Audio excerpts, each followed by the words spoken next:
Ah, sige. Rugyan tayo dito lesson tayo this evening. At series tayo ito yung New Testament survey.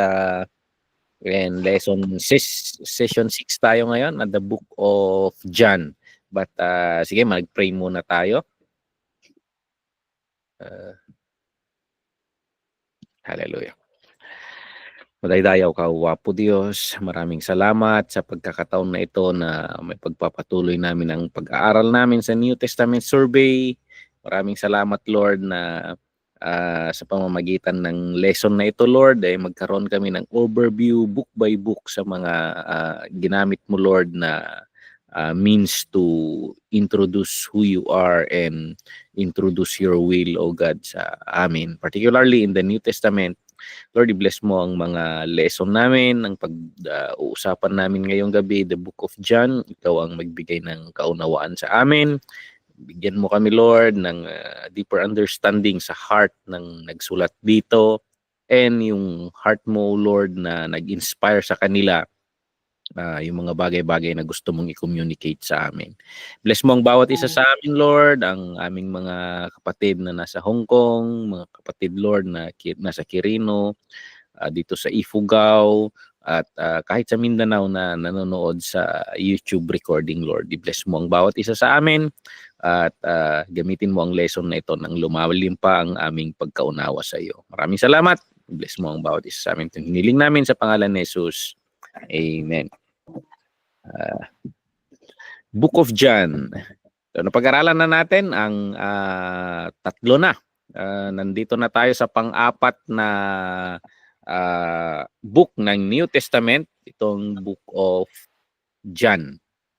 Okay, napag-aralan natin last time na si Matthew, ang inspiration kay Matthew is that he will communicate, ipapakilala niya ang ating Panginoong Jesus bilang ang hari na tinutukoy ng Old Testament na ipinangako sa mga Hudyo. So, he is arguing to the Jews, to his readers, na siya yung sinasabi ng Old Testament na paparating na hari at paparating na yung pinangakong Mesiyas sa kanila, yung magliligtas sa kanila sa lahat ng kaaway ng Israel.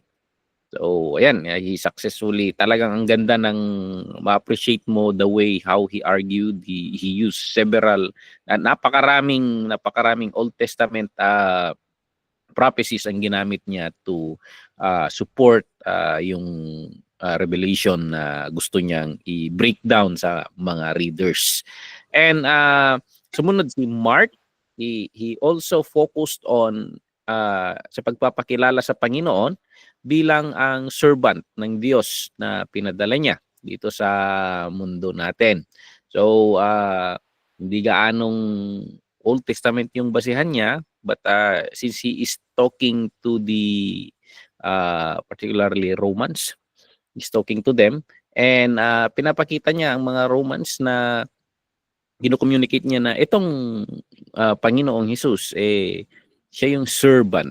Siya yung servant talaga na naglingkod para sa Diyos to deliver result, mga ganon. So, and pangatlo is pinag-aralan rin natin si Matthew, Mark, and Luke. Si Luke naman ay yung pinaka talagang detalyado na pagpapaliwanag kung sino ang ating Panginoon, and particularly he is communicating to the Greeks.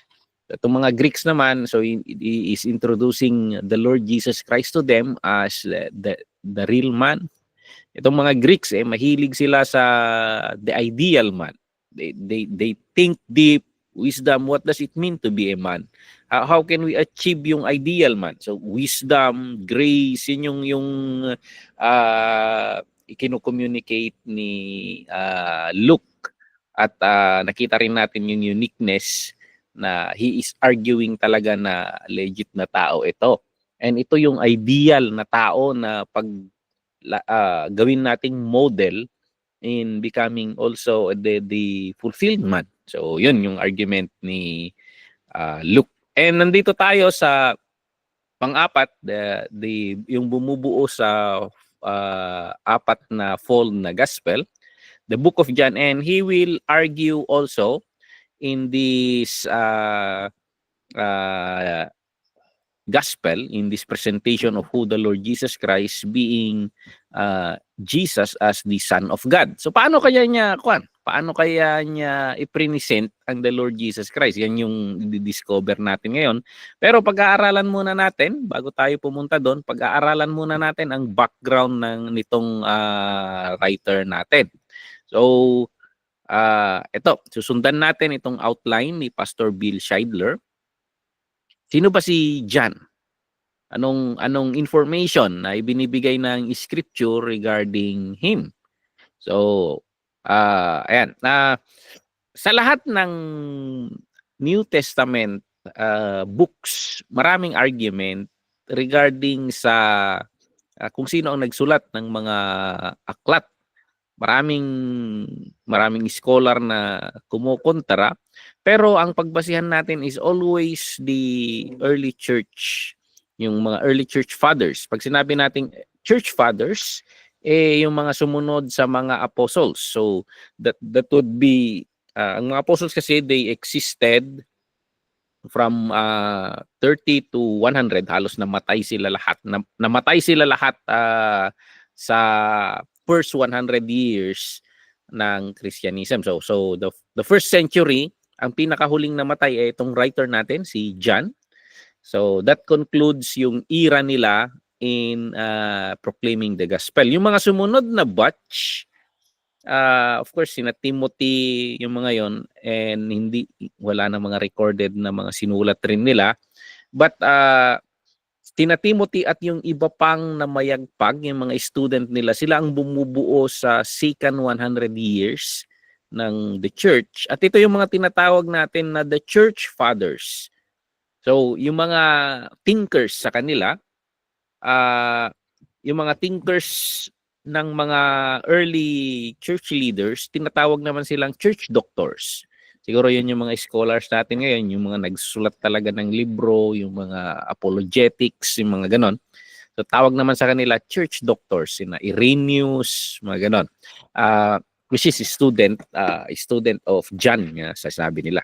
So tingnan natin dito, sa earliest mga churches during that era, yung sumunod sa panahon ng mga apostle, unanimous sila na kinikilala nila na si John talaga ang nagsulat nito. Mga nagmamaktol naman na lang, yung mga akala mo napakadikit nila sa panahon na yon.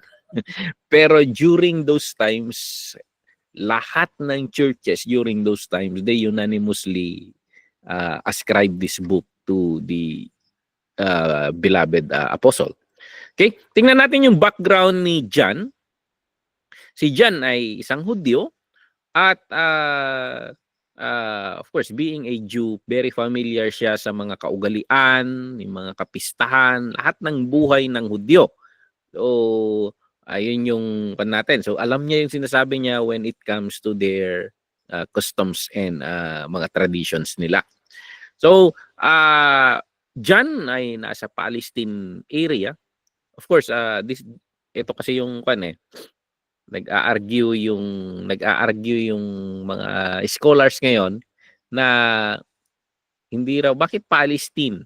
Hindi, actually, pag titingnan mo yung map during the era of Roman Empire, yung area talagang yun, tinatawag nilang Palestina. So, kahit yung sakop ng Israel, ang tawag nila yan ay Palestinian region sa perspective ng mga Romans. So, it doesn't mean na pag-aari ng mga Palestine sa modern era. They just ascribe it, yung area na yan, na the region of Palestine. So, hindi niya na-argue na lupain ng Palestine yon.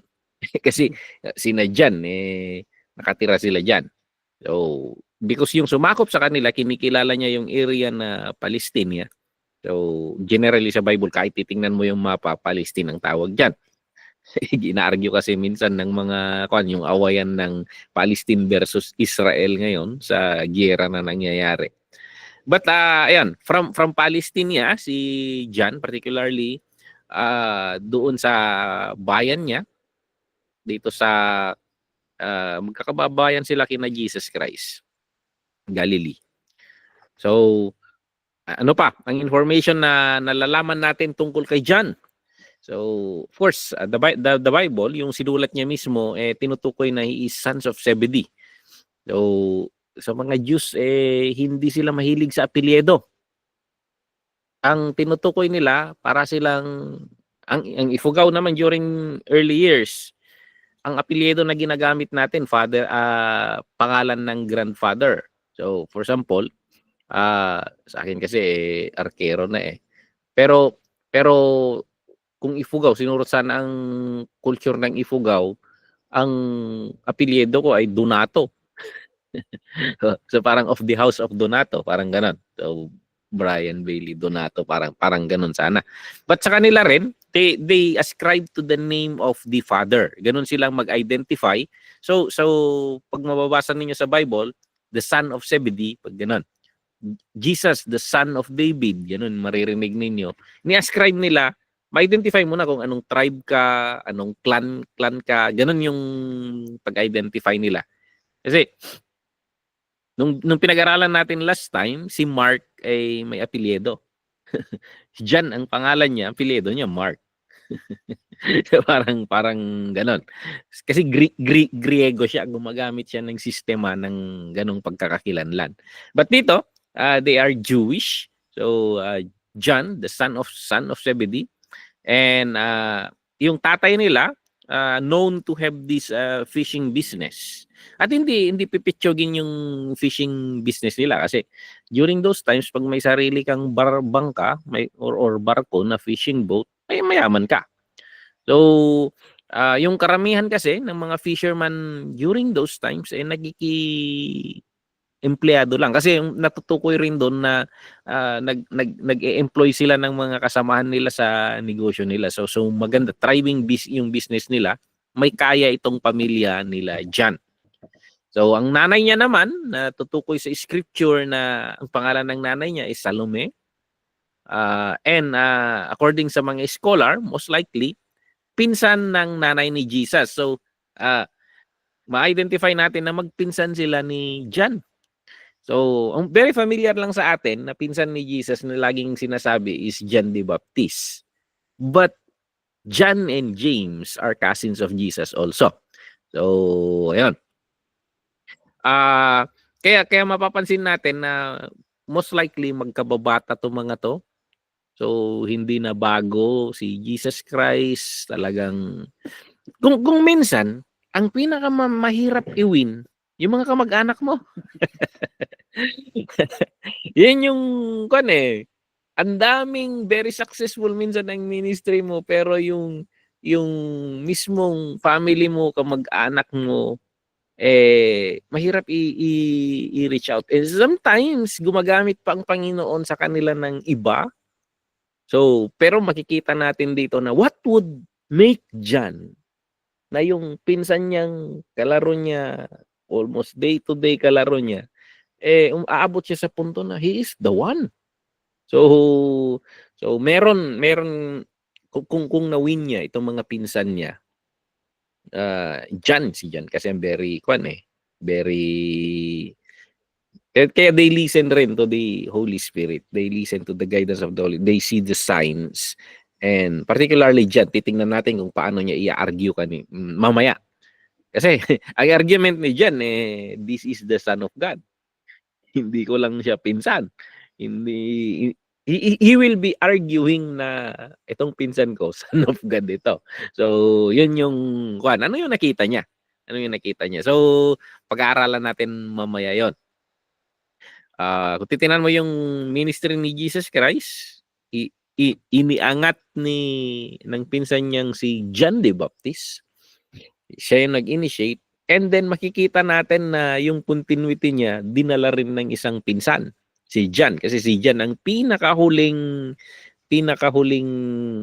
namatay na apostle. So siya yung pinaka nakasubaybay hanggang sa last breath niya. Nasubaybayan niya yung paglago ng ministry na inumpisahan ng kanilang pinsan. So, yon. And itong si nanay niya, si Salome, makikita rin na financially stable, may kakayahan sila sa kasi nabanggit sa scripture 'yan. Ito yung Luke 8:1 to 3 na dinidescribe yung mga babae sa dulo kasi ng verse 3, and many others who provided for him from their substance. So hindi lang si John na ifinul-pledge niya yung sarili niya, inabandon niya yung business ng parents niya to focus on going in the ministry of his cousin. Pero makikita natin na even the mother of John believe in the ministry of the Lord Jesus Christ, na they support. So nabanggit yan sa scripture. Luke 8:1 to 3. So hindi mo mababasa yung pangalan ni Salome dito, pero si Mark na nag-document sa Mark 15:40 to 41, in the version of Mark, doon sa kwentong tinatalakay ni Luke doon sa chapter 8, nabanggit niya rito, pagbanggit niya ng same situation na yun, mapapansin mo na inilagay niya yung pangalan ni Salome dito. So, there were also women looking on from afar, among whom were Mary Magdalene, Mary the mother of James, and the less and of Joseph, John, and Salome. So, yan. Who also followed him and ministered to him when he was in Galilee, and many other women who came up with him to Jerusalem. So, sa version ni Luke, binanggit niya na ang mga babaeng ito yung mga providers sa ministry ni Jesus. And sa version ni Mark, binanggit niya na isa doon si Salome. Okay? So, nabubuo natin yung kwento dyan. So, therefore, Salome is a financer of the ministry of the Lord Jesus Christ. Of course, they have business. She's the ilaw ng tahanan, manager of the house. So yan. And of course, most likely siguro, they always drop by to the house of the family for food. So, ganon. Parang ang tingin na lang natin siguro kung halintulad natin sa panahon natin ngayon, parang yung bahay nila ay isa sa mga headquarter ng ministry ni Jesus Christ. So, pag napapadaan sila doon, parang Tribal Gospel Mission sana. So, matik. Pastor Dennis will cook food. Parang ganun. It's the headquarter of the ministry. Okay? So, that's the information sa parent ni John. So, mapapansin natin na may kakayahan talaga yung pamilya nila.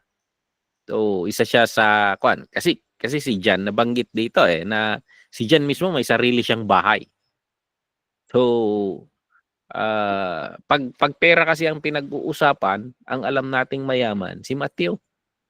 But kahit itong mga to, hindi lang sila mangingisda. They run a fishing business. So, kung panahon natin sana ngayon, itong mga may-ari ng Century Tuna, Mega Sardines, may mga barko sila. Parang ganun yung it's a big scale business during that time. Okay? So, paano natin nalaman na may bahay si John? So, sa John 19:26 to 27, nung bago mamatay, bago malagutan ng hininga ang Panginoong Yesus, hinabilin niya kasi yung nanay niya kay John. Sabi dito, when Jesus therefore saw his mother and the disciple whom he loved standing by, he said to his mother, "Woman, behold your son." Then he said to the disciple, "Behold your mother." So parang kung anong point, bakit tong pinagsasabi niya? Maybe it's an idiom sa mga Jews na pag sinabi nila sa disciple, "Behold your mother." Ituring mong ina mo. Parang ganon. So, yung idiom na yan, hinihahabilin na niya si Jesus Christ to be taken care by John. At yung tuloy ng kwentong yun, and from that hour, that disciple took her to his own home. So, ayan, yung basihan ng mga scholars na may sariling bahay si John. Okay? And of course, John ito Si John ang nagsulat. So, ano pa yung katangian ni John, or sino ba si John bilang apostle based sa scripture? So makikita natin dito na yung spiritual journey ni John, nagsimula siya bilang student, bilang follower of John the Baptist. So parang may deeper spirituality na talaga si John even before the Lord Jesus Christ, kasi sabihin na natin na yung Pharisee system, the temple system would be a kind of religion na parang generic religion during those times. Sabihin na natin it's the shallow Christianity.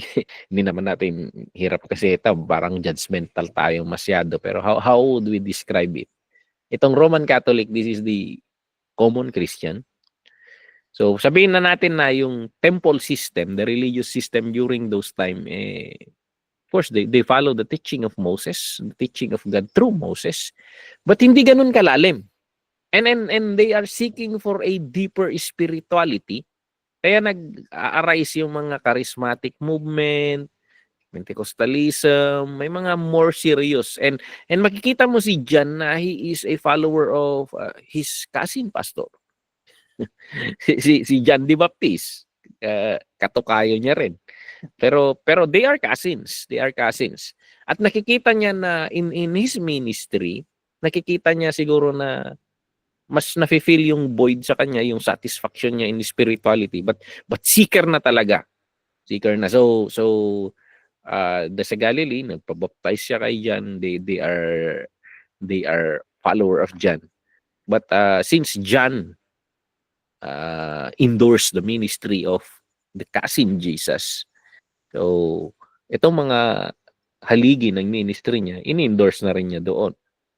So, yun. So,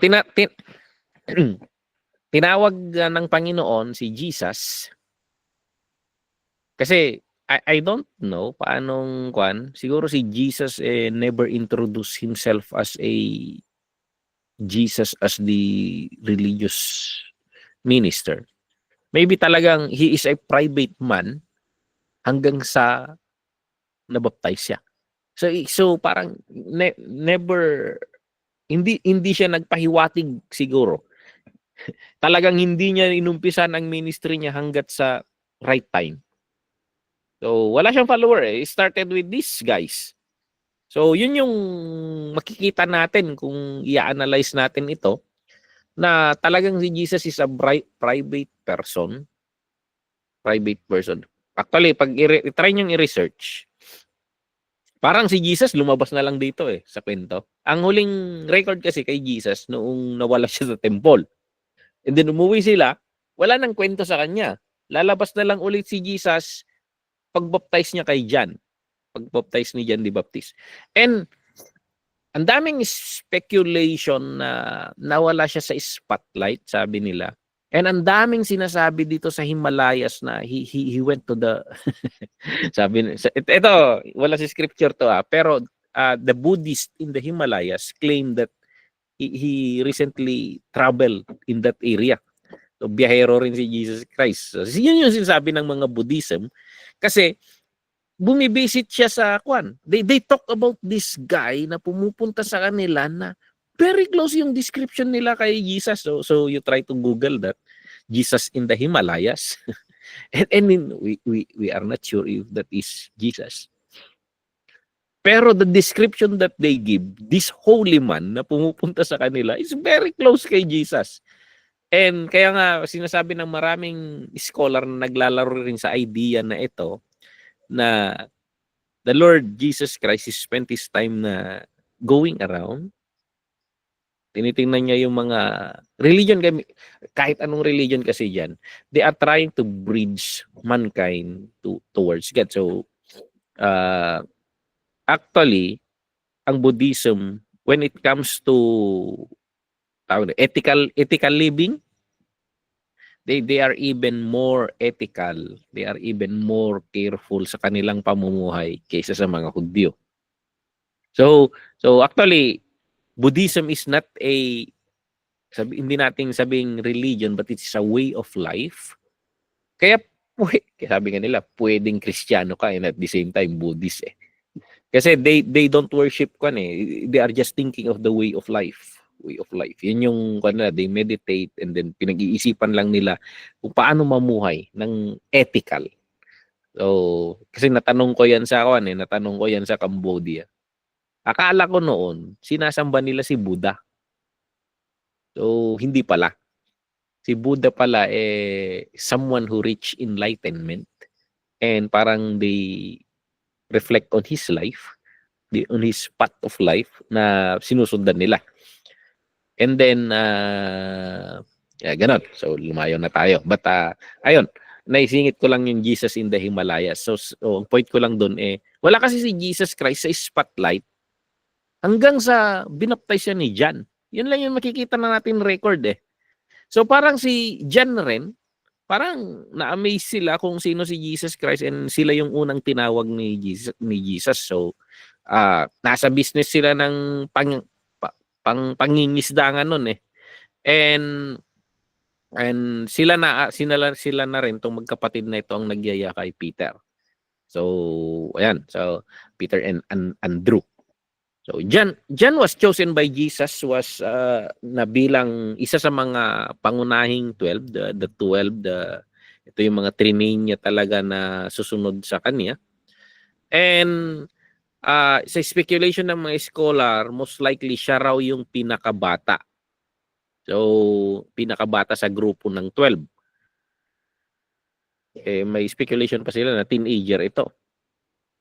Kaya magandang inote ito, Pastor Dennis, sa Waywabo. Na this apostle, when he was called by God, is just a youth. So, teenager.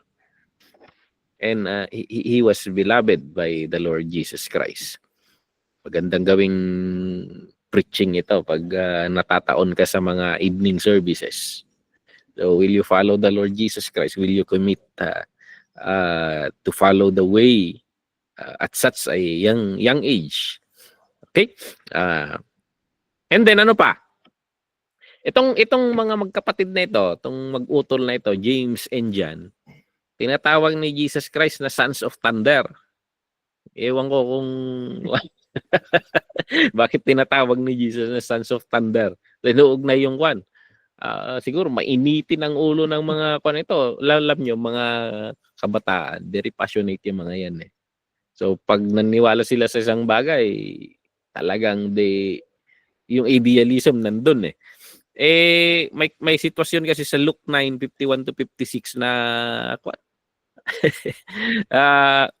gusto ng dalawang ito na magtawag na lang ng kwan. Makimat ta dagiti ko kumanos lakas jay. Kita yun siguro yung basihan. Bakit tinatawag ni Jesus tong kwan? Sila kay lagurood, sila nagpupudot ti ulo yo. So parang ganun siguro yung kwan. Pero parang makikita mo rin, may base mo doon yung transformation nito from a son of thunder to a disciple of love. So parang mainitin ang ulo, parang ganun, padalos-dalos hanggang sa a disciple who speaks about love and gentleness. We love because he first loved us. Yung mga nagtuturong ganito. So ibang-iba yung transformation niya, yung journey niya rin sa pananampalataya. So that is a very good one. Pag gagawa ka ng sermon regarding sa who we are, pag binabago tayo ng Panginoon. So pag grow na tayo, yung role talaga na kinasyasino tayo, but in the long run, may we end like John. May we end like John. So, yon. So, according sa scripture rin, si John ay part sa inner circle. So, yung kapatid niya, si James, saka si Peter. So, sila yung laging dikit sa Panginoong Hesus. So, yan yung mababasa natin sa scripture. Ito yung kwan rin. Tuwang-tuwa sila sa kwan Tuwang-tuwa sila sa kakatapos lang natin yung palaspas. And then yun kasi the triumphant entry of the Lord Jesus Christ to Jerusalem. And everyone is thinking na he will be establishing na yung kingship niya. And then so very excited ang lahat.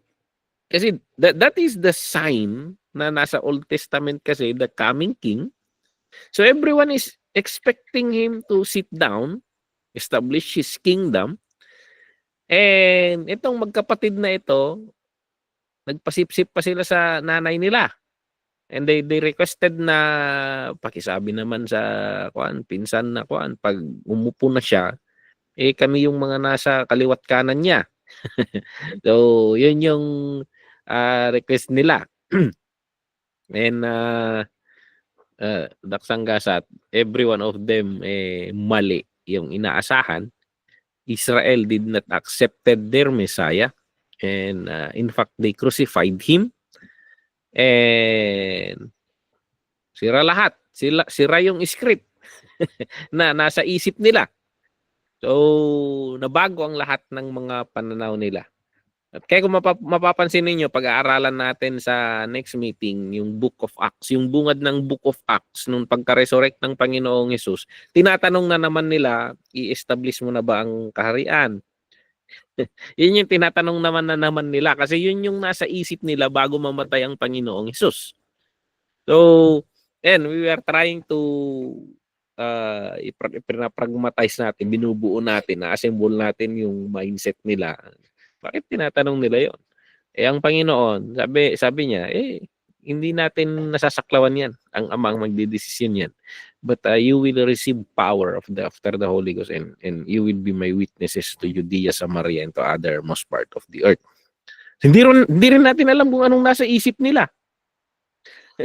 So from sitting as a king, parang ang ginawa ng Panginoong Hesus sa kanila, ginawa niya silang parang mga John the Baptist.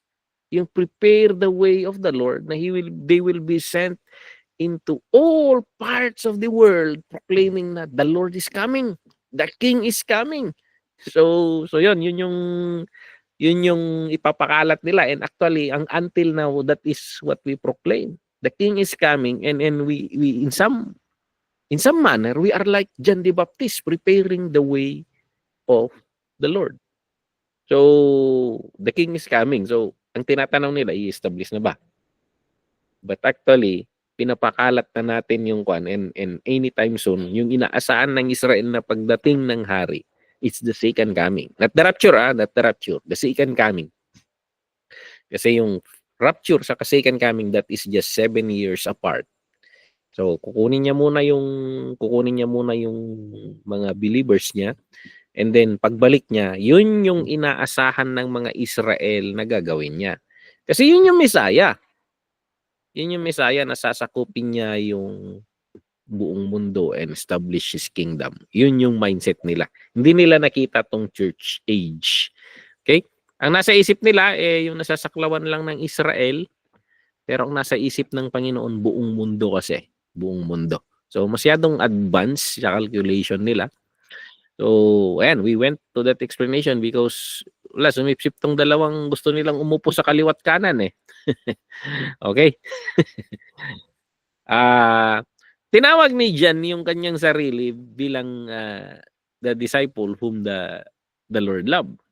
Jesus loved. So, yun yung parang he claimed to himself na he is the favorite. Yun yung point ni John dito. Siya yung dearest, very close to the Lord Jesus Christ na. But sa Pilipino kasi pag tropa-tropa laging nakaakbay kay Jesus, pag naglalakad, nakaakbay. Sa kanila rin siguro yung tawag nito, action sa atin akbay pag naglalakad ka sa mga tropa-tropa. Pag India, hindi akbay, holding hands.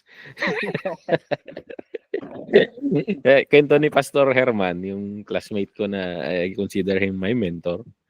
Pumunta raw sa India Pumunta sa India, tapos nung naglalakad raw sila, biglang yung pastor raw na kasama niya, kinuha yung kamay niya, tapos ganyan, naglalakad sila. Si Pastor Herman raw, kinikilabutan.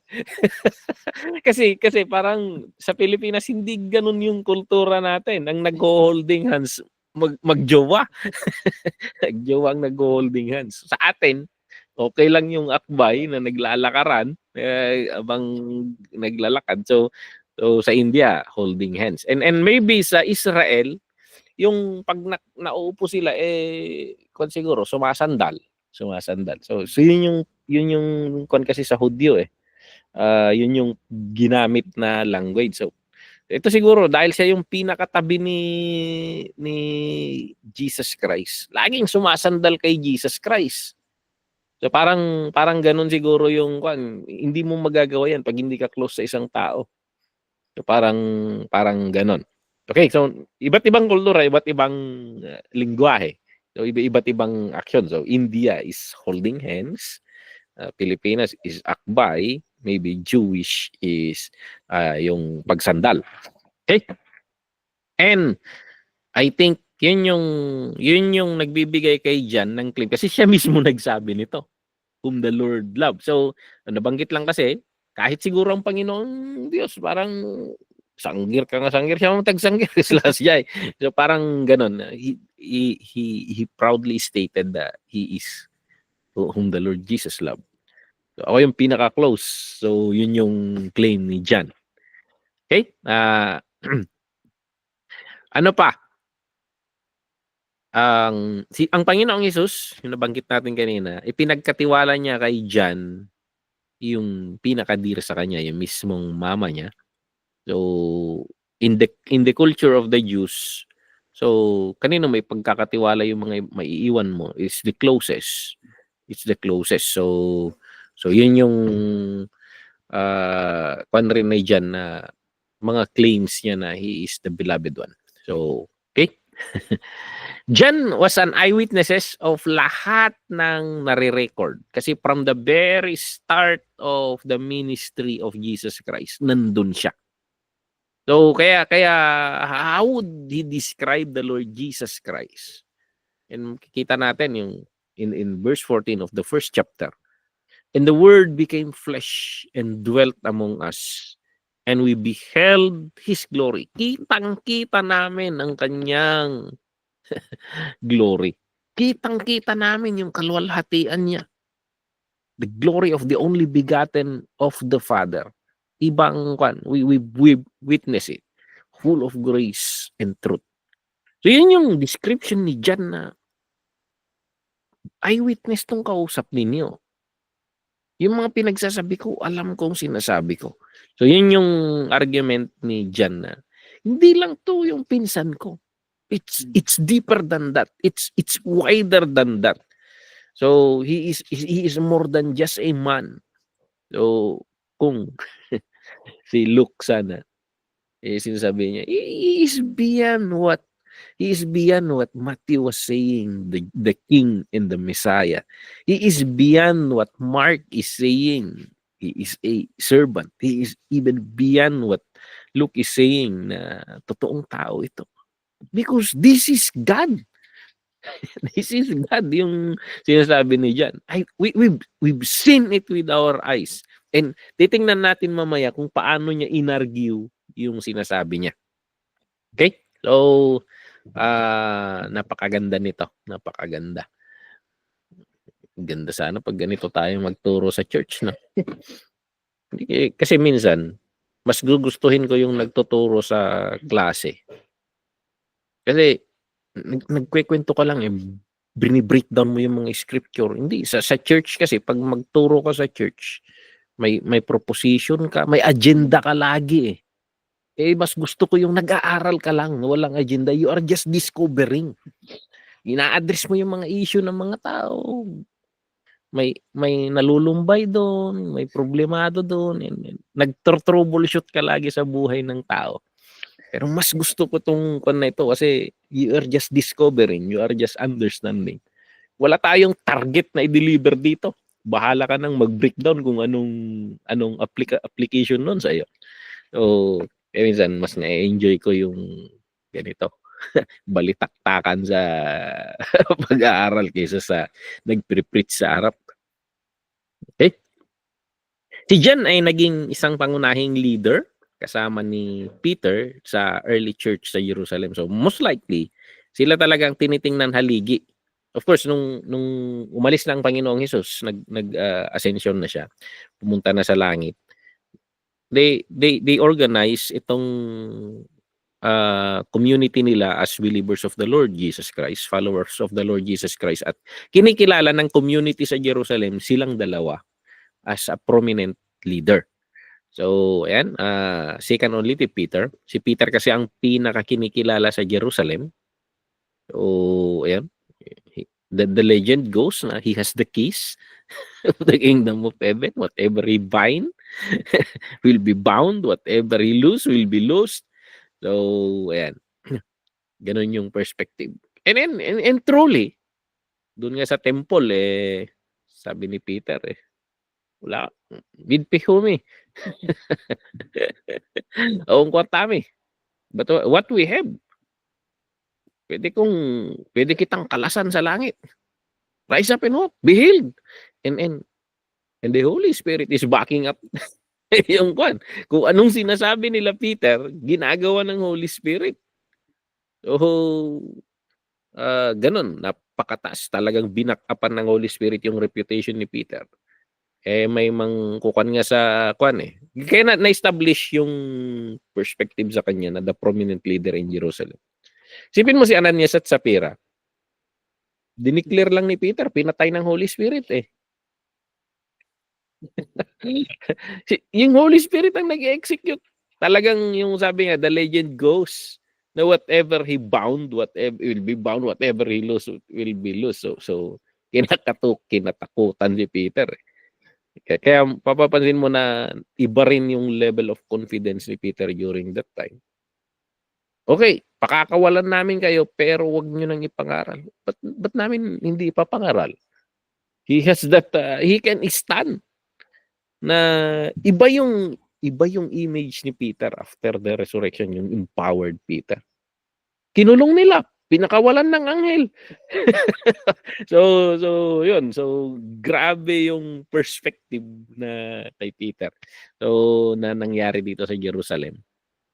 So hindi nila nagalaw sa Jerusalem si Peter. Sa Rome na lang siya na execute. But among the Jews, kinatakutan rin tong si Peter. Okay? Prominent leader sa Jerusalem Church. So parang may mga they ministered hand in hand. Parang dalawa. May kwan kasi nabanggit kasi sa Galatians chapter 2 verse 9. Oh, dito. And when James, Cephas is Peter, and John, who seemed to be pillars, perceived the grace that had been given to me, they gave me and Barnabas the right hand of fellowship, that we should go to the Gentiles and they to the circumcised. Si Paul ang nagsasabi nito. So, mapapansin natin sa salita ni Paul, description ni Paul, James, Peter, and John, parang they minister hand in hand itong tatlong ito. Okay? So, ayan. Si James, yung kapatid ni John, siya yung na-record sa Book of Acts na first to be martyred among the 12. So, pinatay siya.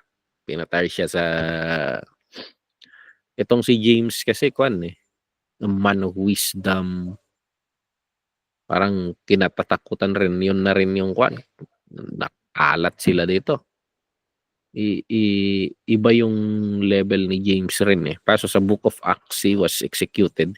And yun,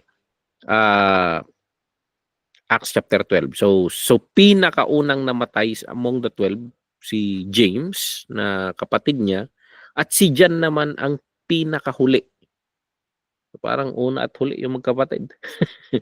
Pinakahuli. At according to tradition, si John most likely bumalik daw sa Ephesus kasi kinikilala siyang the Bishop of Ephesus.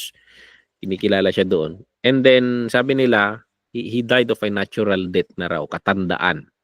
So, kung teenager siya by the age of, sabihin na natin, at the year 30 AD. So, sabihin natin, 19. Isagad na natin sa pinakamatandang teen. 19. Round na natin ng 20 para hindi mahirap magkwenta. 20. Magpa-plus tayo sa 30 ngayon ng 70. So most likely pumalo ang edad niya sa 100. 100 nung mga around 90 to 100 years old ang edad niya noong mamatay siya. So naabot niya, napakatanda. So of course, on that era, 100 years old, mahabang buhay na. Pag uusad ka sa Old Testament, mahabang buhay sa kanila, may pumapalo nga ng 900 eh. After ni Noah, ang sinabi 120, di ba? 120 ata ang kwan eh. Parang ililimit ng Panginoon ng general age ng tao ng 120. So kung pumalo ka ng 100, kaya pag 100 ngayon, may 100,000 ka. Kasi ang gobyerno naman, bihirang papalo niyan. Hindi tayo malulugi dyan. Okay? So, yun. Yun, sabi ko nga, tradition na naging chismis kasi, naging chismis. May mga legends, tong mga apostles natin. So si Peter, the legend na may hawak ng susi, na very authoritative. So yun yung legend na tumatakbo sa kanya. Ang legend rin kay Jan, hindi mamamatay tong taong to hanggat hindi bumabalik ang Panginoon. Kasi nung nire-reinstate ng Panginoong Hesus si Peter,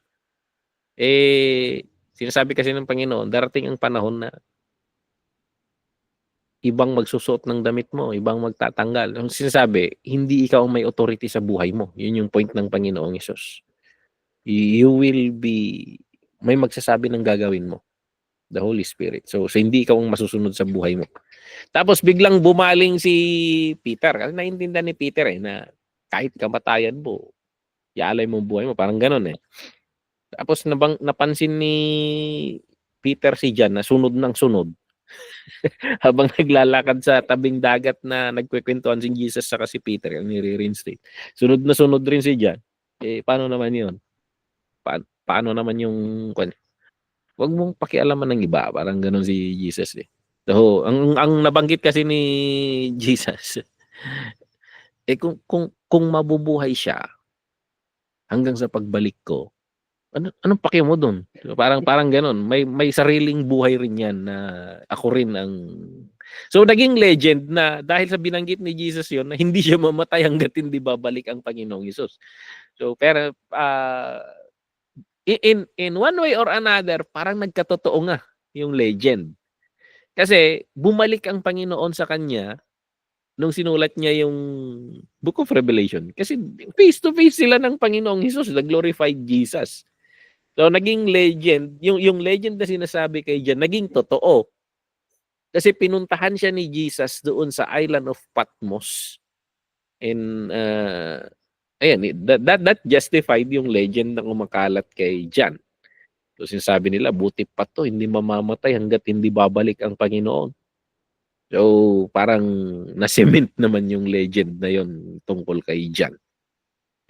Okay? So later sa buhay ni John, may mga ibang kwento non-biblical, hindi galing sa Biblia yung information but pasa-pasa na lang mga kwento. Yung sabi ko, legend. So tinatawag nila na the Apostle of Love kasi mapapansin mo na itong sinulat niyang gospel is talking more about love and nagsulat pa siya ng epistles, John 1, 2, 3. And yun rin yung tinutumbok niya. So naging kwan siya doon na sabi nga nila sa gospel lang na ito kung susumahin mo yung pagtalakay niya or pagbanggit niya sa salitang love 50 na agad yung gamit dito.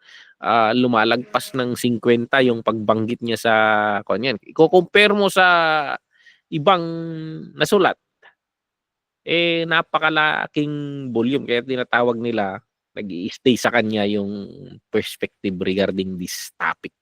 So minsan tayong mga pastor may mga favorite tayong topics na pini-preach na nandun yung passion mo. So for example sa akin original design, destiny, mga ganon yung pinakagustong-gusto kong pini-preach. May mga favorite kang topic Eh si John, sinasabi nila na it's the love of God. The love. Basta yung pag-ibig. Yun yung favorito ni John. Ano pa? So, pinaniniwalaan rin na si John ay naging prominent leader and kinikilala siyang the bishop or siya yung nag-o-oversee doon sa Ephesian Church. So sa city of Ephesus, naging center kasi rin naging center ng Christianity ang Ephesus. So I think may tinatawag nilang pentagram of Christianity, Jerusalem, Antioch, Ephesus,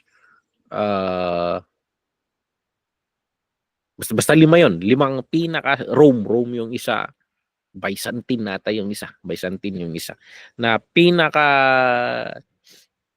kung for example tribal gospel mission, may mga may mga centers, for example CWC, para may mga prominent na churches, may mga prominent churches na doon sa Kiling. Siguro yung home church niya kasi parang doon yung dinudumog, or sa city of Ephesus kasi naging napakalakas ng Kristyanismo dito. Sa Antioch, I think sa Antioch yung unang tinawag ang mga Kristiyano na Kristiyano. Napakatindi ng influence ng Christianity during that time.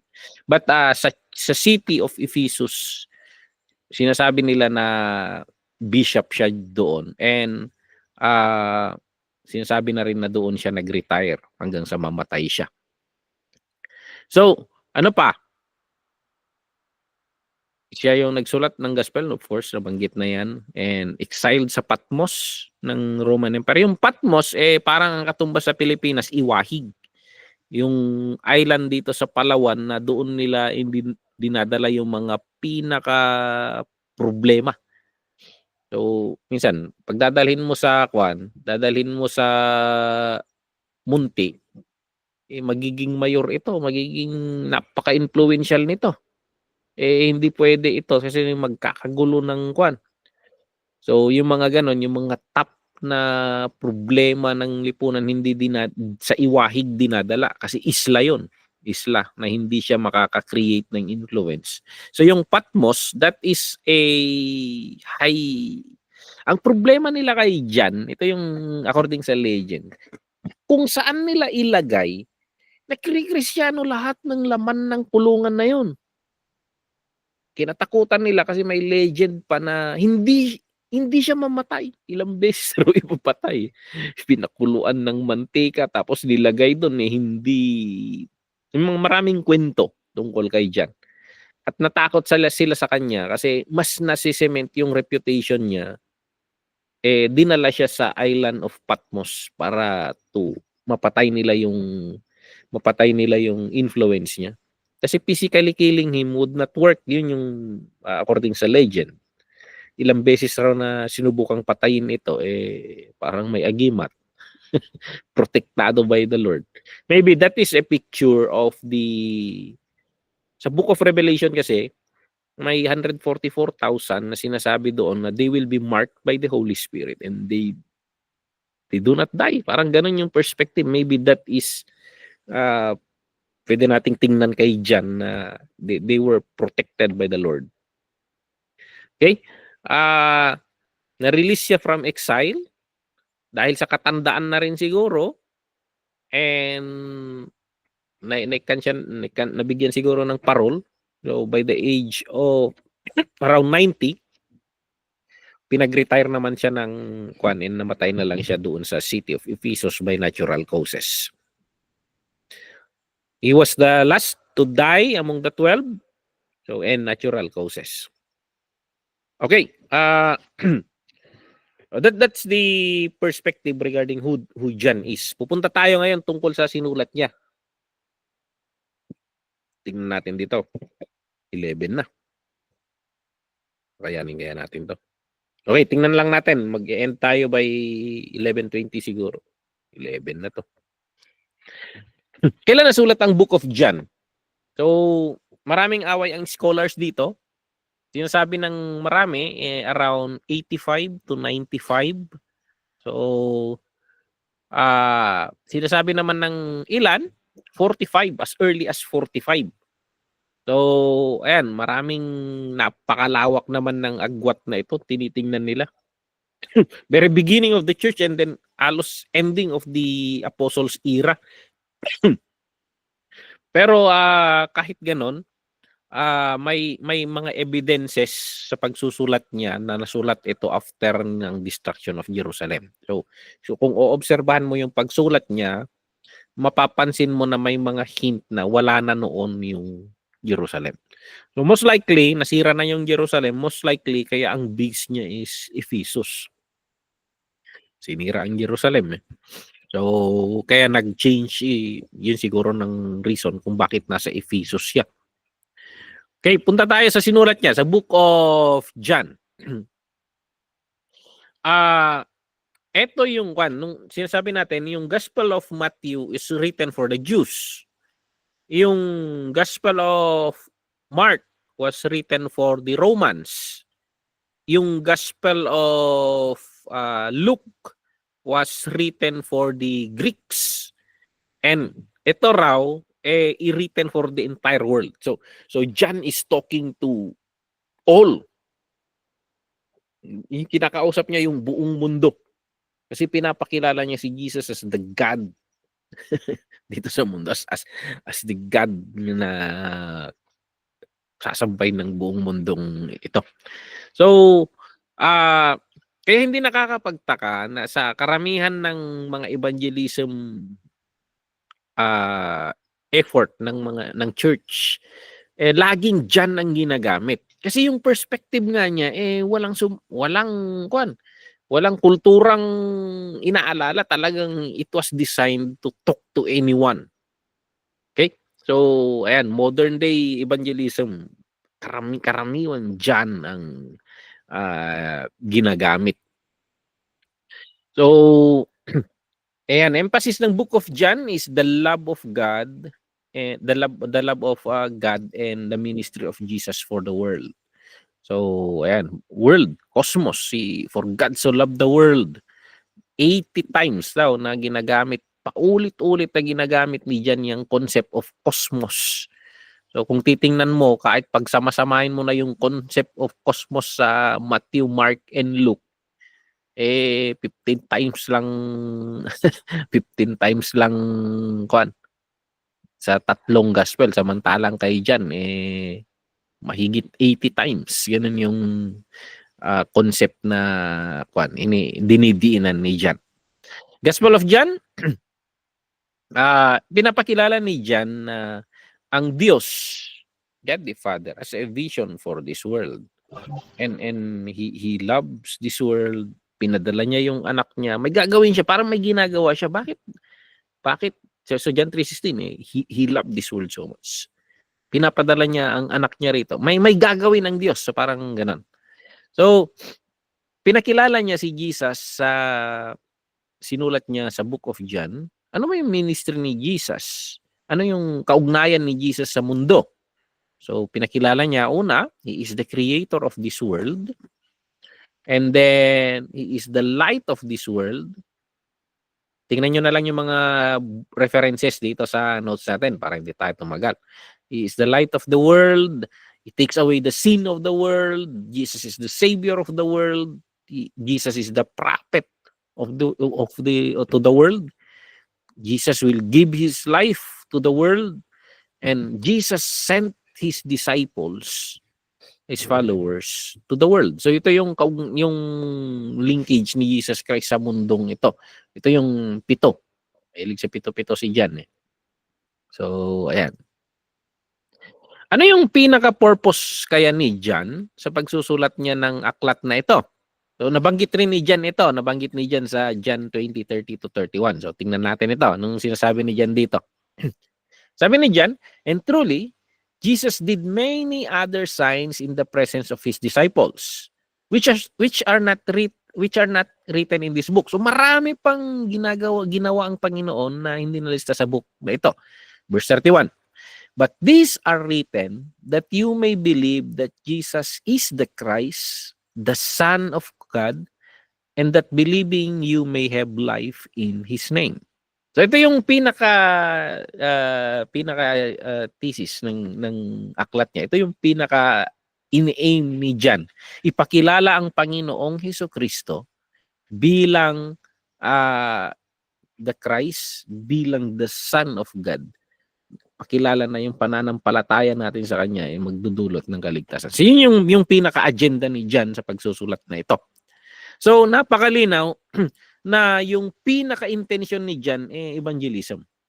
Pagpapakilala sa Panginoong Hesus.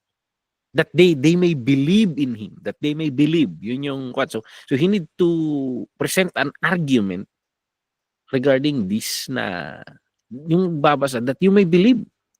So maniniwala ka and you come to that nakakaligtas na paniniwala, saving knowledge. Na pag naunawaan mo and then you put your heart into it, that will bring salvation to you.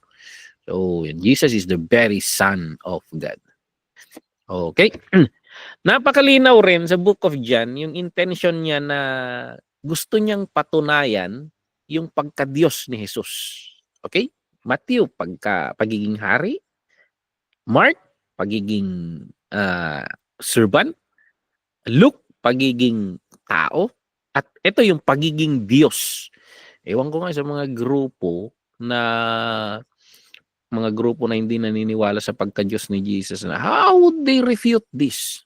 This is the argument of John. This is the argument of John. Kasi nung sinulat ni John, very rampant yung very rampant itong Gnosticism. Itong Gnosticism, isang syncretized na form of Christianity na dinideny nila yung pagiging Diyos ni Jesus Christ. Okay? Recently na-accuse nila si Pastor Ed Lapis ng pagiging Gnostic. So parang nire-revive niya raw yung theology of Gnosticism. Okay? At ito yung most likely isang nire-refute ni John sa pagsulat ng gospel na ito. So sinisira nila yung pagiging Diyos ni Kristo at ito yung ginamit niya na preaching to fix the mind. Turuan niya yung mind ng mga followers of the Lord Jesus Christ. How would we see Jesus Christ? At gumamit siya ng iba't ibang proof dito. Okay? Tingnan natin ito. Bilisan na lang natin. Anyway, this is a very familiar part. Turning water into wine. Di ba? Unang kanta natin, ano kinalaman nun? Why would He is the God over elements. Yun yung ina-argue ni John. Actually, parang sinortcut ng Panginoon yung process. Grapes produce wine. But kung process of making wine, yung tubig na sinisip-sip ng grapes, pumupunta sa system ng grapes, nagiging grapes yan. And then yung nasa loob ng grapes, pag pinaspus mo data, you extract the juice and then you let it undergo the process of fermentation and then nagiging wine yan. But the Lord Jesus Christ he can manipulate the process. He can do it in nothing is impossible, but that is a demonstration of his being a God over elements. So he can do that. So yun yung mas malalim na explanation na water you turn into wine na kinakanta natin. Favorite song ng mga lasinggo. Okay. Yung pagpapagaling niya sa anak ng nobleman dun sa John 5:1-15. Kasi ito may nagmamakaawa kay Jesus Christ na pagalingin niya yung anak niya, and then sabi ni Jesus Christ, "Don't worry, gagaling yung anak mo." At habang naglalakad sila papunta doon, nakasalubong nila ang isang servant nung nobleman na yun. And then sinasabi niya na, "Magaling na yung anak mo. Kailan gumaling?" At pagkwenta nila kung kailan gumaling, it was the time, sabi doon, na dineclare ni Jesus Christ na gagaling yung anak niya. So mapapansin niyo 'yon, basahin niyo yung kwentong 'yon. It establishes yung Jesus has the authority over itong space and distance. Pag dinideclare niya, nangyayari 'yan. Hindi kailangang limitado si Jesus Christ ng space and distance. Pangatlo, yung healing the paralyzed man. Uh, yung authority ni Jesus over sickness and disease. 'Di ba dito si Jesus Christ inaccuse nila only God can forgive sin. Sino ka para mag-declare na napatawad yung ang sagot ni Jesus Christ doon para makita ninyo na may authority ang anak ng tao. Anong mas madali? Sabihin mong napatawad yung kasalanan o rise up and walk? So, yun yung argument ni Jesus. And para makita ninyo na may authority rin ang anak ng tao, rise up and walk, sabi niya. So, yung argument nila na only God can forgive sins, rinefute niya ng pangalawa na sa pananaw nila only God can heal. So, and those are sa mindset ng audio, those are simple argumentation. So John is presenting that he is the God. He is God. He has authority over sickness and disease. Yung pagpapakain ng 5,000, his creative provision. Yung paglalakad sa tubig, authority over natural laws. Pagpapagaling sa bulag, hindi lang basta bulag, pinanganak na bulag. Kasi sa science ng tao, pag pinanganak na bulag, it is beyond science. Hindi it is beyond science pag so ayan, dinemonstrate niya rin doon. Yung pagbuhay kay Lazarus, bakit si Jesus nagpa-delay siya? Kasi sa pananaw nila, pag 3 days lang, okay lang yan. Nilampasan niya yung count nila para naaagnas na. So he is demonstrating a power over death. So and yung pangingisda ng mga tao, pangingisda tong mga apostol niya na sa timing ng mga mangingisda, sa timing ng oras, wala. Sa oras nga ng pangingisda, wala silang nakuha. Tapos pupunta pa, tanghaling tapat. Pero yun yung biggest catch nila. Demonstrating his authority even in the world of animals. So, okay.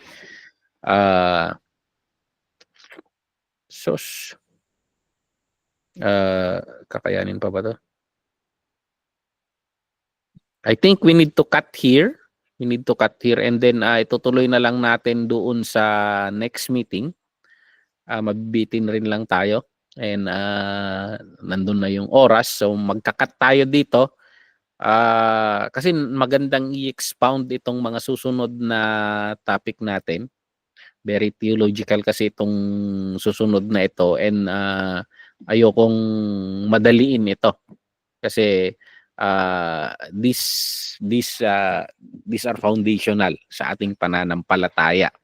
Okay, mag-e-end tayo dito sa 5, yung what are the things that mark this book as the book of the Son of God. Ito kasi, these are the arguments na nag-i-establish sa pinaka ina-argue or pinaka i-dinidefend ni John dito sa aklat na ito.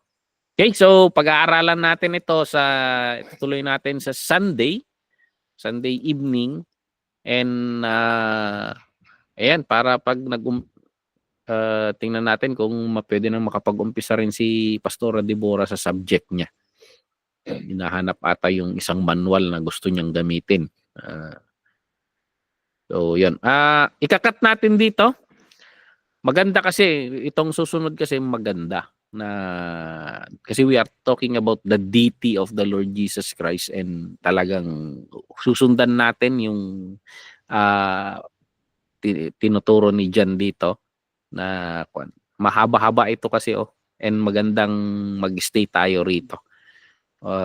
I-breakdown natin ito ng mas masinsinan kasi this is an evangelistic tool.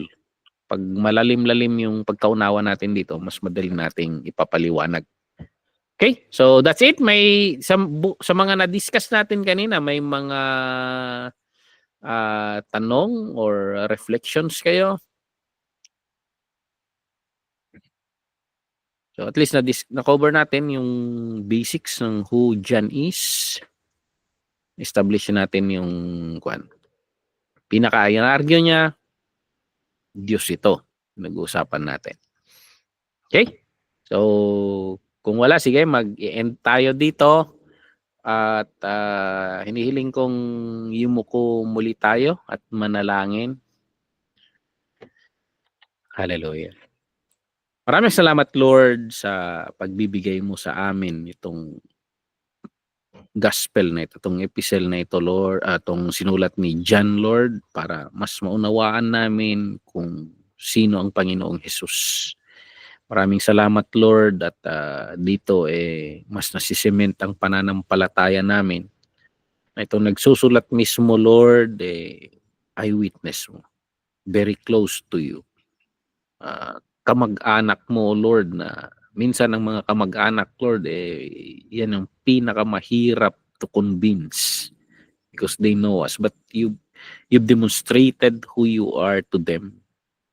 And Lord, they are eyewitnesses. And we thank you, Holy Spirit, dahil sa pag-aaral namin, you are confirming these things sa aming puso.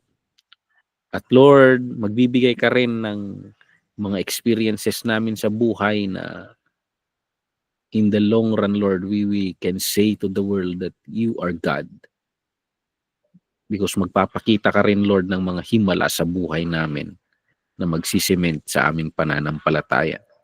Lord, ipagpapatuloy namin itong lesson next session, Lord. But itong mga napag-aralan na namin, maraming salamat, Lord, na napaka-interesting, Lord, ng binigyan mo ng buhay ang mundong ito. Itong mundong paikot-ikot sa kahirapan na parang walang exit. You came and brought light through the Lord Jesus Christ.